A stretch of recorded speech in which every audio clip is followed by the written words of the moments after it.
마지막 이제 순환은 이 자기 시간 확보도 중요하긴 해요.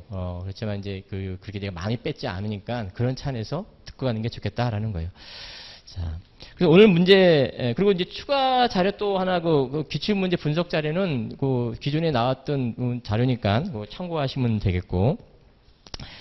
자, 오늘 문제부터 잠깐 보죠. 사례 1번 문제는 그 로스쿨 모의고사 문제예요. 그러니까 로스쿨 제 기억으로 아마 2022년도쯤으로 기억하고 있고, 요때 나온 자료를 제가 편집하고 있다가 보관하고 있다가 출제 21년도나 2년도쯤에 나온 차례예요. 근데 이 출제자는 제가 알기로는 출제팀이 있다고 그래요. 이제 법원 승진 그 사무관 공부하신 분들 이제 참고해서 제가 말씀드리는 건데, 출제팀이 있대요. 그럼 출제가 팀 중에 이제 문제 내시는 분이 이제 수장이겠죠. 그런데 그 밑에 자료를 수집하는 분들이 있대요. 근데 자료 수집하는 분들이 어떤 자료를 수집하냐면 기출문제 분이 당연히 수집할 거고, 그 다음에 이 시중에 나와 있는 그 어떤 권위 있는 그 문제들이죠. 이 권위 있는 문제가 물론 기출문제가 제일 권위 있는 거예요. 그래서 기출문제 이제 법원 승진 문제라든가 법행 문제라든가 변호사 기출문제, 사법시험 문제가 물론 단절됐지만 2017년도까지 나온 사법시험 문제가 있다고요. 그 문제들 갖고 이제 활용하는 거거든요. 그 다음 문제는 이제 사법 연수원 자료, 이걸 또 활용하고, 또 하나 이제 보조적으로 자료를 활용하는 게 로스쿨 모의고사 문제. 그러니까 로스쿨 모의고사 문제는 단순히 그냥 학원에서 내는 모의고사가 아니라 그 법전협 그 협의회라는 게 있어가고, 법학 전문대학 협의회죠. 거기에 나오는 그 출제위원급들이 내는 해마다 내는 문제들이에요. 3회에 걸쳐서 내요. 그러니까 6월달, 그다음에 8월달, 11월달 이런 식으로 2개월 간격으로 내는 걸로 알고 있어요. 거기서 제가 이제 자료를 수집해가지고 이제 편집해서 내는 문제도 있다는 거거든요. 그게 사례 1번 문제가 그런 문제고, 사례 4번 문제도 그런 문제예요. 제 기억으로 사례 4번은 작년도 23년도 그 1회 때 6월 달에 봤던 그런 로스쿨 모의고사를 약간 변형시킨 거예요. 그래서 약간 변형시켜서 낸 거예요. 우리 시험 맞게 이렇게 물어봤다는 거예요. 필요한 부분만 발췌해가지고. 자, 그렇게 참고하시고, 사례 이제 3번 문제는 이제 법원 승진 전 23년도죠. 예, 23년도가 아니라 잠깐만요. 그게 요 법원 승진 기출 문제고, 사례 3번 문제는 좀 중요해 보여요. 사례 3번 문제. 이게 예. 22년도, 예, 22년도 대위에 관한 문제고, 좀 최근 판례와 이제 추가 프린트 판례 제가 말씀드릴 부분이 있는데, 물론 수업 시간에 다 강조했던 부분들이에요. 그거와 관련해서 나올 가능성이 꽤 있고, 이거와 관련된, 즉 이행에 채권의 대위권의 이행의 상대방을 묻는 문제죠. 이걸 물어볼 가능성이, 최신 판례와 관련해서 엮어서 물어볼 가능성이 있고, 그 다음에 물론 사례 2번도 로스쿨 모의고사 문제이고, 그쵸. 자, 그럼 한번 볼게요. 사례 1번 문제는, 자, 먼저 이제 기초 사실관계에서 이제 채권자 대위와, 이게 대위와 관련된 문제고, 병이 을에 대한, 갑에 대한 채권을 갖고 있고, 요거 이제 대여금 채권, 이사건 대여금이죠. 대여금 채권이고, 변제기 날짜를 알려주고 있어요. 2017년 5월 3일.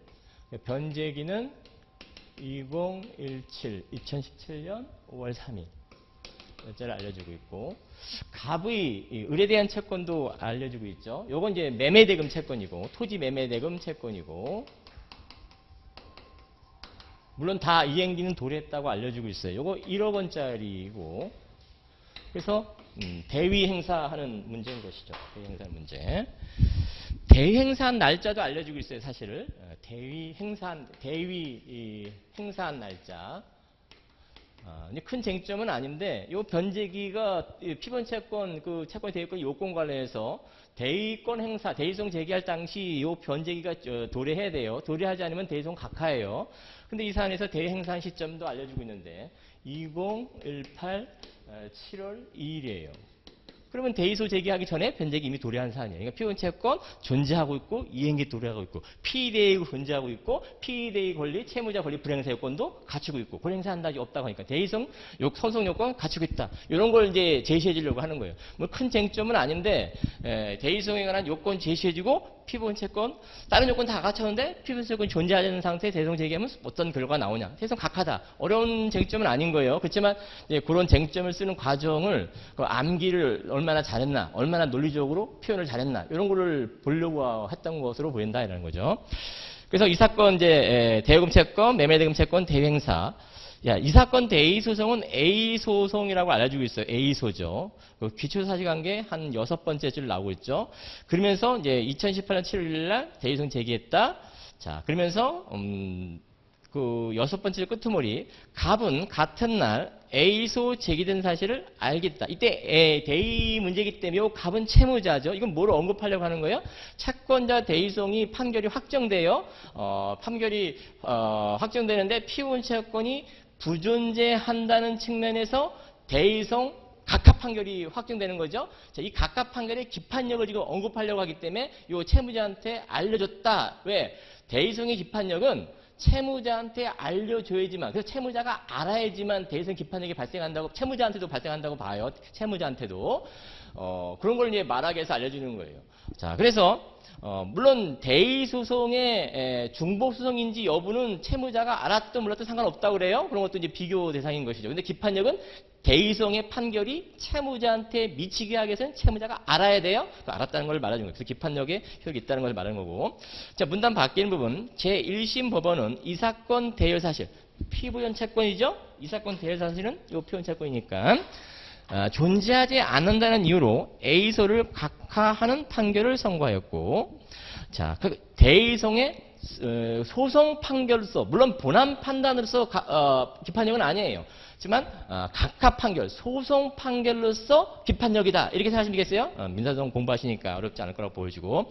그래서 A소를 각하한다는 판결을 선고했고 그 판결은 그대로 확정되었다. 확정됐다면 기판력 발생. 물론 본안 판단으로 기판력은 아니에요. 소송 요건 흠결했다는 대의송 각하 판결로서 기판력이에요. 그래서 자, 그러면 이 기판력, 대의송의 기판력이 어디에 발생하는 거냐, 그리고 어디에 미치는 거냐라는 거죠. 자, 이 피대의 권리, 대의송의 소송물은 피대의 권리예요. 피대의 권리 전부에 대해서 미치는 것이지 피부원 채권에 미치지 않는다라는 판례 있죠? 그게 답안지에 쓸 중요 쟁점이에요. 그걸 빼먹으면 안 되는 거예요.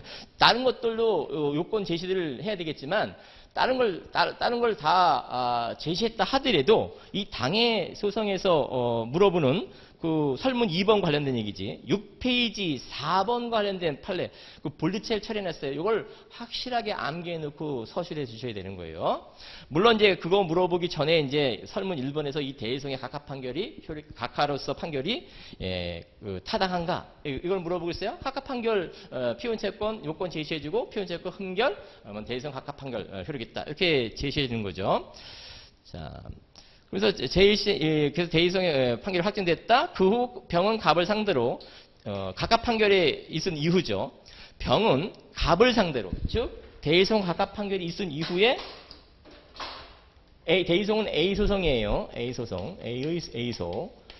병이 갑을 상대로 별도 이 B소를 제기하고 있어요. 이행의 소죠. 자, 이 B소의 이 각각 판결의 효력이 기판력이 효력이 미치는가, 작용해서 미치는가, 이런 걸 답안지에 제시하는 거죠. 그게 물론 이제 해설지의 6페이지 그 볼드체 부분, 그걸 빼먹지 말고 잘 암기했다가 써주셔야 된다는 얘기예요. 아직 기출 문제는 없어요. 객관식은 잘 물어봐요. 주관식은 아직 기출 문제는 없지만 모의고사 문제가 있다라는 거예요. 그래서 기억해 두시고 물어볼 수 있다라는 거예요. 자, 그러면서 이제 B소를 제기했는데 A소 제기할 때는 피원 채권이 존재하지 않는다라고 해서 대의송 각각 판결을 내렸는데 그 후 새로운 증거가 발생한 거예요. 그 새로운 증거가 발생해서 B소 제기할 때 인용받을 수 있냐? 자, 애당초 만약에 이 대의송의 각각 판결이 병이 갑을 상대는 B소에도 판결이 미친다면 그 피원 채권이 흠결로서 판결을 받았기 때문에 그 인용이 아니라 기각돼야 되는 거 아닌가, 이런 논의를 하는 거예요. 그렇지만 대의송 판결이 피대의 권리 전부에 대해서 판결이 미치는 것이지, 작용해서 미치는 것이지, 병이 갑을 상대로 하는 병이 갑에 대한 채권에 대한 판결의 효력이 아니다라는 거죠. 그래서 기판력이 미치지 않는다라는 거죠. 그러니까 당연히 새로운 증거가 나서 인정이 됐다면 인용 판결, 본안 판을 인용 판결 내려주는 거다, 이런 논의인 거예요. 그래서 설문 1번, 2번 이 배점 시점으로 물어본 거고. 자, 그 다음에 이제 사례 2번이 알았어도, 이 판례 알았어도 결론을 틀릴 수도 있어요. 답을 틀릴 수 있다는 얘기인 거예요. 자, 근데 이건 수업 시간에 이제 언급했던 이제 부분들이기 때문에 이제 요건 물론 이제 405조 2항 저촉과 관련된 문제이기도 한 거예요. 자, 사안에서는 이제 갑이 물론 을에 대한 채권자고 A 채권이라고 하면서 대여금 채권 2억 원이라고 알려주고 있고 물론 A 채권으로서 을이 병에 대한 채권 이것도 대여금 채권 1억 원짜리 이것도 대여금 이건 B 채권이라고 알려주고 있어요. 피부전 채권, 피대율 채권을 알려주는 것이죠. 기출사실관계에서 갑은 을에 대한 2억 원의 대여금 채권 A 채권을 가지고 있었고 을은 병에 대한 1억 원의 대여금 채권 B 채권을 가지고 있었는데 A 채권과 B 채권은 모두 이행기가 도래했다. 대의성의 요건 중에 피부전 채권 흠결 문제 안 생긴다. 이런 뜻인 거죠. 을이 채무 초과 상태에 있어서 무자력이죠. B 채권을 행사하지 않자 갑은 을을 대의하여 병을 상대로 B 채권인 1억 원의 지급을 청구하는 소를 제기했고 그 무렵 을은 이러한 사실을 알게 됐다. 대행사한 사실을 을이 알게 됐다. 이런 얘기죠. 지금 알게 됐다면 이제 405조 2항 문제죠. 대의성 사실을 채무자한테 통보해서 어떤 사실로 또는 어떤 경로로 통보가 안 했다 하더라도 어떤 경로로 알았다면 405조 2항 저촉이죠. 405조 2항 대행사한 사실을 채무자가 안 이후에 채무자의 재산 차액을 처분하면 안 된다. 처분금지 효과. 이걸 개념정의 암기해 주실 필요가 있어요. 그래서 처분 여기에 물어보지 않지만 합의해제가 그 처분에 해당할 수 있죠. 하지만 법정해제는 처분에 해당하지 않는다. 이런 식의 법정해제를 우리 시험에 한번 출제한 적이 있죠. 그래서 그 쟁점도 합의해제 쪽으로 물어볼 수도 있다 그랬어요. 자, 처분에 해당하는지 여부 하면서 자, 그 후 을이 또 다른 채권자 판례 사안이죠. 정의 B 채권에 대한 채권 압류 및 전부 명령을 받아 그 명령이 병에 송달된 후 확정됐다. 압류 전부 명령은 적법한 요건을 갖췄다 이런 뜻인 거죠. 자, 근데 문제는 요 대행사한 사실을 을이 안 이후에 을의 채권자인 정이 요 B 채권을 압류 전부 명령을 받았는데 이 압류 전부 명령의 효력이 있냐? 이거부터 이제 써주셔야 돼요. 405조 2항 저촉 문제 개념정의 처분의 개념 써주시고 이때 을이 병에 대한 채권을 정의 압류 전부 명령한 것이 405조 2항의 처분에 해당하는 거냐, 처분금지의 그 처분에 해당하는 거냐라는 거죠. 그래서 압류는 효력이 없는 거냐, 전부 명령은 효력이 없는 거냐 이런 걸 써주는 거죠.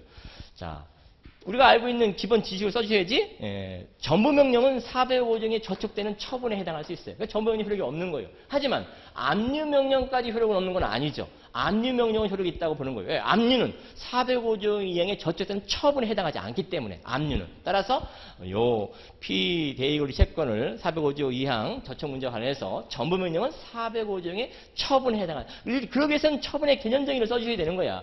그런 다음에 논리적으로. 그런 다음에 전부 명령은 그 처분에 해당한다. 그러니까 전부 명령은 효력 없다 이런 얘기. 효력 없다. 만약에 전부 명령 효력이 있으면 어떻게 되는 거예요? 전부 명령 효력이 있으면 갑의 병에 대한 대의성은 기각이에요. 기각. 근데 전부 효력이 없다고. 다만 압류 명령의 효력은 있어요. 그럼 압류 명령의 효력이 여기 이제 이 부분이 틀릴 가능성이 있는 거예요.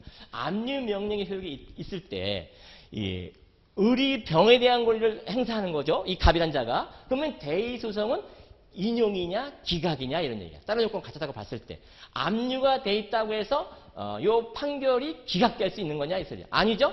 가압류와 관련된 판을 제시해놨어요. 하지만 압류도 마찬가지예요. 가압류, 압류가 있다 하더라도 집행채무자가 제3채무상도 소송을 판결받는데 아무런 지장 없어요? 뭐만 안 되는 거야? 집행만 안 되는 거야. 집행. 압류도 마찬가지야.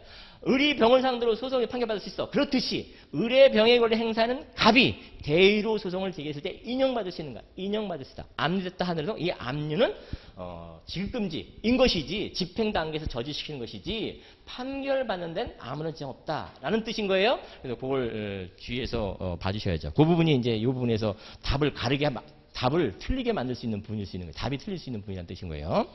자, 이런 쟁점이 물어볼 수 있다는 뜻이고.